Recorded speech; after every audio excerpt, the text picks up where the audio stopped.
Hello, my name is Alex, and I am an American living in Japan. I've been here for around 10 years, and in this video, I just want to talk a little bit about my background, how I got interested in Japan, and how I eventually moved here. I'll also talk about what I've done here for work and how I've built a career here. So if you're someone who's also interested in moving to Japan, or if you're just wondering what the process is like, or if you're wondering what kind of career options are available here, I hope this video will help you and give you some kind of idea. And even if you're not actively thinking of moving here, I hope my story will at least be a little interesting to you, maybe be some kind of inspiration if you're looking to change something in your life, because it was very life-changing for me personally. So yeah, a bit about my background. I was born and raised in the USA. I'm from New Jersey, and I grew up in a very ordinary North American suburb, I think. My parents are both from Taiwan, so I have Taiwanese heritage, and I grew up as kind of your average, I don't know, Asian American.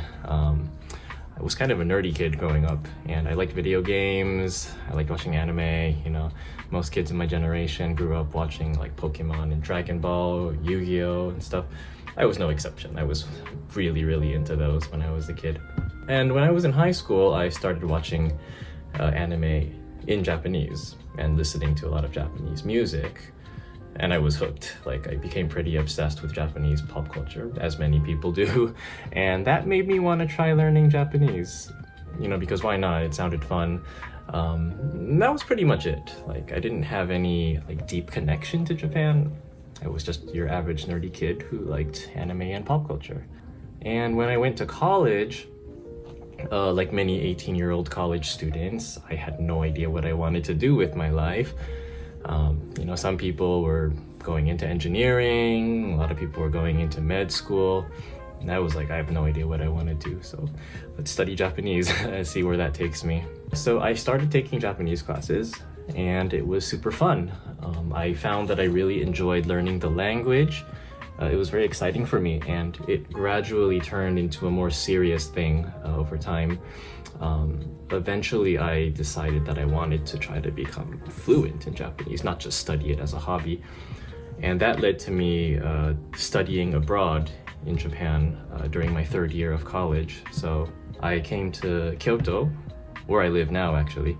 I spent 6 months here, and that was one of the most amazing experiences of my life. It was just absolutely incredible. I had a lot of fun there.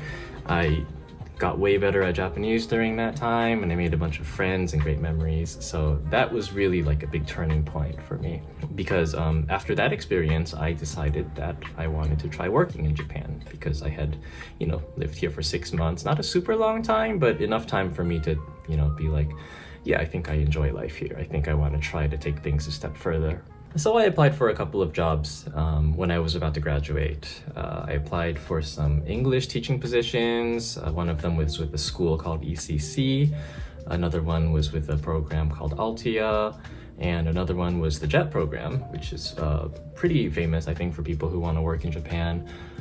From my research, these were some of the better ways for a fresh college graduate to get their first job in Japan and kind of get their foot into the country. And I ended up, luckily, getting into the JET program, which offers 2 positions. One of them is the ALT position, where you are sent to work in a public school as an assistant English teacher. That's called ALT position. And the other one was called the CIR position, which is a bit less common. And I actually applied for the CIR position, even though I was actually more interested in teaching. But the CIR thing sounded like a bit more of a rare, interesting opportunity, so I went with that. And luckily for me, I got the position, and so I was sent to work in a part of Japan called Shimane Prefecture. So that was my ticket into the country, literally speaking, because they paid for my flight to get over there, and they provided me with a place to live. And yeah, that's how I started my job. So right after I graduated college, I flew to Japan and began my new career as a CIR. It stands for Coordinator for International Relations, which is kind of a fancy title for mainly doing translation work. I did a lot of translation, interpretation. Sometimes I would go out to schools and like give talks about American culture, what it was like growing up, in another country. Just some things to kind of inspire young Japanese students and make them, a bit curious about how things work outside of Japan. Yeah, it was a nice job. It wasn't super demanding. It was the right level of like challenging. And yeah, that's what I did for around 3 years. I would say that I enjoyed the job for the most part. There were definitely some ups and downs. The work environment was a little bit formal. There was a lot of rules and stuff. Sometimes it could be a little bit like suffocating, but overall, I think I learned a lot during that time. I got to do a lot of things that I couldn't have done if I had stayed in the States. And yeah, it was a very it was a good start to my career for sure. So after 3 years, my contract was coming to its end. There was a 3-year limit for me in my case. So before that happened, I started looking for a new job in Japan. And at that time, I decided to apply for like a combination of teaching jobs and translation jobs because I kind of had experience in both of those. And yeah, just by chance, I got hired at a pretty young tech company called Mercari, and they hired me to work as a translator. I was very lucky because this was a really like rapidly growing company. It was my first time working in tech, which provided pretty good benefits, a good work environment, and really great people. And the reason that they were hiring translators was because they had a combination of like Japanese engineers and engineers coming from abroad who were all working together to build the company's product. And there was a lot of language barriers in the company because of that. These engineers were working in the same teams with each other on the same projects, but they couldn't really communicate with each other. So I was hired and put in the translation team to help make communication in the company a bit easier.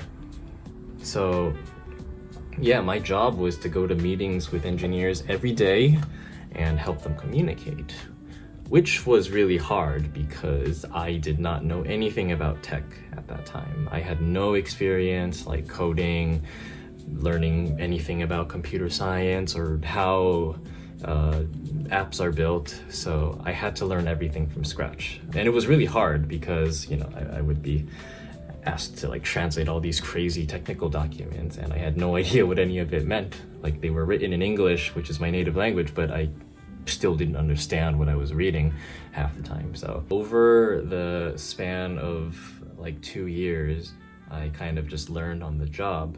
And eventually I started becoming pretty interested in possibly becoming an engineer as well, because like I saw what engineers were doing every day, like typing all this crazy code into their PCs and then like deploying it to like a live server, and boom, like suddenly there's an app or there's like a feature that didn't exist before. And I thought that was really cool. So I decided to start learning how to code in my free time and just see where that would take me. And I guess one thing that kind of worked in my favor was that I was at this company during COVID, so I didn't really have a social life during that time. I had a lot of free time to just put into studying and learning new stuff. Yeah, so I studied by myself for a couple of months. I took an online class after that to kind of to make things a bit more serious. And then after that, I decided to commit to learning how to code and change my career. So I decided to join a coding boot camp in Tokyo called Lewagon. And that was for about 6 months. It was very intense, and I'm gonna skip over a lot of the details because there's a lot to talk about here. But long story short, I graduated from the boot camp, and then I applied for an internal transfer in my company to the engineering division. So basically I was pretty lucky because at this point I had already kind of built a lot of connections in the company. I had some friends in the engineering teams who knew me and kind of trusted me. So they were like, okay, sure, you can become an engineer if you pass the interview process. So it didn't happen for free.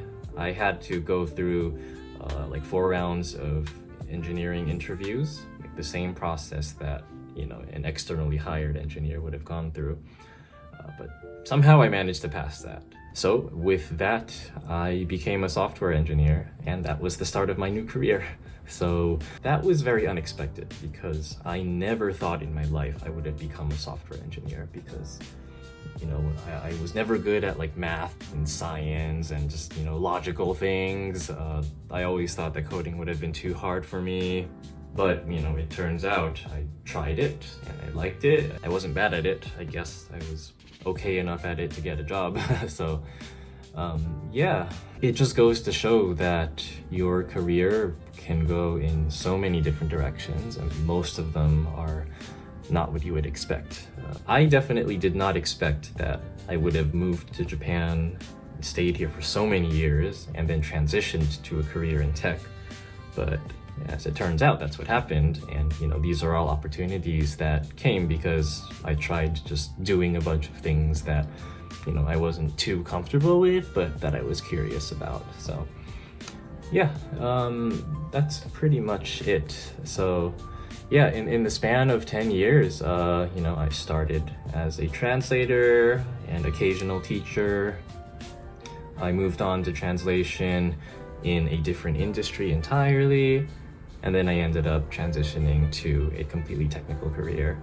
And I think it just goes to show that there's a lot of different career options for people who want to move here and kind of build a life in a foreign country. You know, I've met English teachers here, I've met other translators, I've met lots of IT workers, I've met HR professionals, recruiters, business owners, even like artists and musicians. There's really a lot of ways to find a job here, get a work visa sponsored, and, you know, fly over here and start your new life. My experience was just one of many, and I'm hoping that in my next few videos I'll be able to talk a bit more about some of the other possible ways to get into the country, because there's really a lot. But yeah, overall, I've really enjoyed living here. I didn't think I would stay here for 10 years in the beginning, but I never really had a reason to leave. So yeah, I'm still here, still enjoying life. So yeah, that's all for my story. I hope you found it a little bit educational, if not a little bit inspiring. And yeah, I'll see you in the next one. Bye-bye.